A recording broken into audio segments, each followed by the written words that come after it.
ముఖ్యంగా భారత్ జోడో యాత్రలో we come to the power will conduct caste wise census జితనా హిస్సేదారీ భాగీదారీ అన్న తర్వాత బీసీలలో బాగా చైతన్యం వచ్చింది.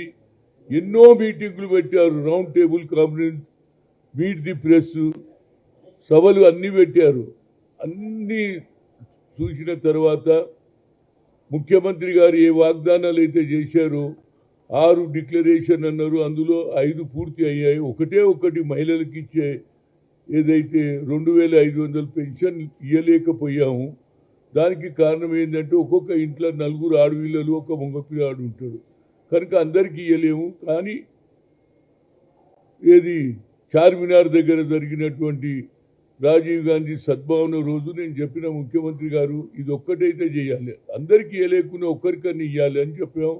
దానికి తప్పనిసరిగా ఈ జూబ్లీ ఎన్నికలలో ప్రజలు ఇచ్చిన తీర్పు ఇది కార్యకర్తల విజయం, బీసీ విజయం, అభివృద్ధి విజయం 3 కలిసి వచ్చినాయి. మాకు అభివృద్ధి లేదని వారు ప్రచారం చేయడం, ఎన్నికలు ఇచ్చిన వాగ్దానాలు కూడా పూర్తి చేయలేదని చెప్పారు. మాటికి అదే చెప్పినా ప్రజలకు అదే కాకుండా దొడ్డు బియ్యం తీసి వదిలేసి సన్న బియ్యం కూడా ఇవ్వడం జరిగింది, రేషన్ కార్డులు ఇవ్వడం జరిగింది, 2 బెడ్రూమ్ ఇవ్వడం జరిగింది. ఇవన్నీ చూసి ఏదైతే బీఆర్ఎస్ బీజేపీ కేవలం దీన్ని అబద్ధాలు చెప్పడం మొదలుపెట్టారు. అదేవిధంగా హైడా ఇండ్లు కూలగొడుతున్నది, ఈ ఎన్నికల్లో ఇండ్లు కూలగొడితే హైడా కావాలన్నా లేకుంటే మీకు మా ప్రజలు కావాలన్నా అని అబద్ధాలు చెప్పినా హైడా బాగా పనిచేస్తుందని తేలిపోయింది. ఎందుకంటే అంబర్పేటలో ఉన్నటువంటి బతుకమ్మకుంట, దాని తర్వాత ఏదైతే హైడా కమిషనర్ రంగనాథ్ గారు ఇతర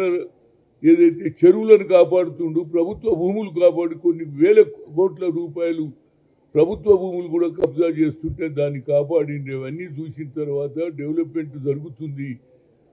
ఈ ప్రభుత్వం డెవలప్మెంట్ మీదనే డిపెండ్ ఉంది.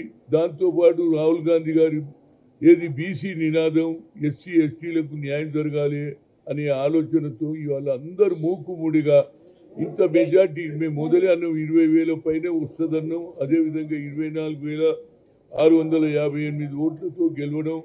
బీజేపీ డబుల్ ఇంజన్ అన్నారు, డబుల్ ఇంజన్ పోయింది, ఇప్పుడు సింగిల్ ఇంజనే అయింది. కనుక వాళ్ళకు కూడా బుద్ధి చెప్పాము. ఆఖరుకు నేను కేటీఆర్ను ఒకటే కోరుతున్న మాటికి ఏది క్యాండిడేట్ను రౌడీ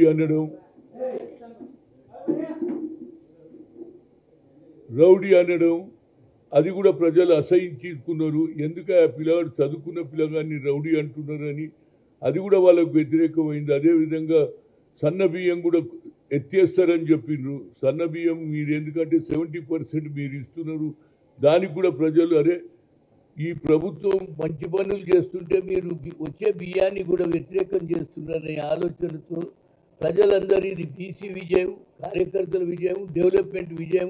తప్పనిసరిగా రేపు జరగబోయే మున్సిపాలిటీలలో అదేవిధంగా లోకల్ బాడీ ఎన్నికల్లో తప్పనిసరిగా హైదరాబాద్లో కానీ లోకల్ బాడీ ఎన్నికల్లో తప్పనిసరిగా ఫ్యూచర్లో ఏ ఎన్నికలు జరిగినా కాంగ్రెస్ విజయ పతాకం ఎగురుతుందంటే అందుకు ముఖ్యంగా ఏ నవీన్ యాదవ్ అయితే ఏదైతే పోటీ చేస్తుండో మొదటి నుంచి పి జనార్దన్ రెడ్డి గారు ఈ ప్రాంతం బాగా అభివృద్ధి చేశాడు. అదే కోణంలో సీఎం కూడా అన్నాడు జనార్దన్ రెడ్డి ఏ విధంగా చేసిండో అదేవిధంగా ఇతను కూడా చేస్తాడని చెప్పడం, ప్రజలు ఆకర్షించి ఇంత మెజార్టీ రావడం అంటే ఎంతోమంది వాళ్ళ ఎమ్మెల్యేలు వాళ్ళు కార్యకర్తలు ఆఖరి గొడవకు కూడా మొదలుపెట్టారు.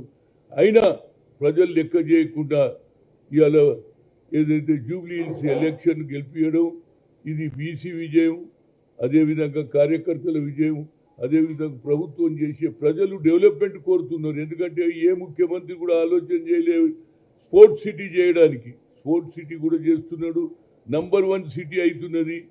మొదలు పూనా అదేవిధంగా బెంగళూరులో వస్తున్నటువంటి పెట్టుబడిదారులు ఇండస్ట్రీస్ అన్నీ మన తెలంగాణకు వస్తున్నాయి. ఈ తెలంగాణలో హైదరాబాద్ నంబర్ 1 సిటీ కావాలని ప్రజల తీర్పును వారికి హృదయపూర్వక ధన్యవాదాలు. ఇదే విధంగా రేపు జరగబోయే ఎన్నికల్లో అన్నిట్లో కూడా మేము మెజార్టీ తీసుకొస్తాం.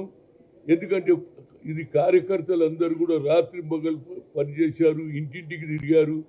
దాంతోపాటు వీకర్ సెక్షన్స్ అంతా వన్ సైడ్ ఓటేసేది.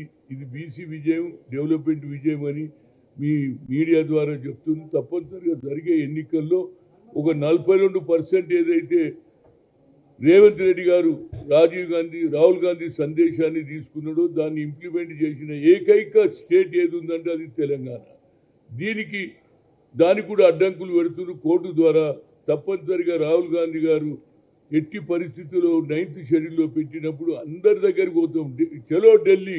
ఈ తర్వాత ఈ శీతాకాల సమావేశంలో అన్ని పార్టీల వారు పోదాం, అందరికి దండం పెడదాం, కాలు మొక్కుదాం. అయ్యా మాకు ఈ సమాజంలో ఇవాళ ఒక అవకాశం వచ్చింది, స్వాతంత్రం వచ్చి 76 ఏళ్ళు అయినా మాకు అన్యాయం జరుగుతుంది అనేది రాహుల్ గాంధీ గారు గుర్తించారు. కేవలం ఎస్సీ ఎస్టీలో కాదు, హైయెస్ట్ 90% ఉన్న జనంకు అన్యాయం 10% లాభపడుతుందని ఈనాడు ప్రజల్లో తెలిసి వచ్చింది. కార్యకర్తల ఉత్సాహం పెరిగింది. జరిగే ఏ ఎన్నికలలో కూడా తప్పనిసరిగా కాంగ్రెస్ ముందడుగేస్తుంది.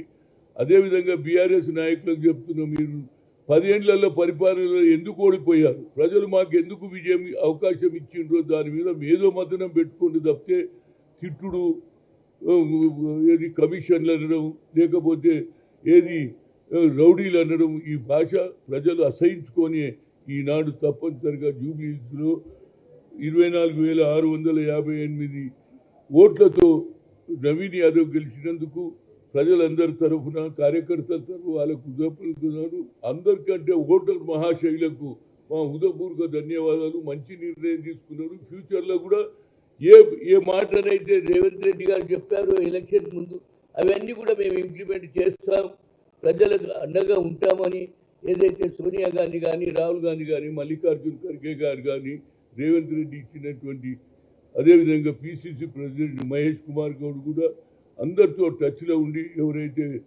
అక్కడ డివిజన్ వైజ్గా ఎవరైతే కార్యకర్తలు పెట్టి వాళ్ళు కూడా రాత్రి మగలు కష్టపడి చేసి గెలిపించిన వాళ్లకు, అదేవిధంగా ఓటర్ మహాశైలకు నా హృదయపూర్వక ధన్యవాదాలు.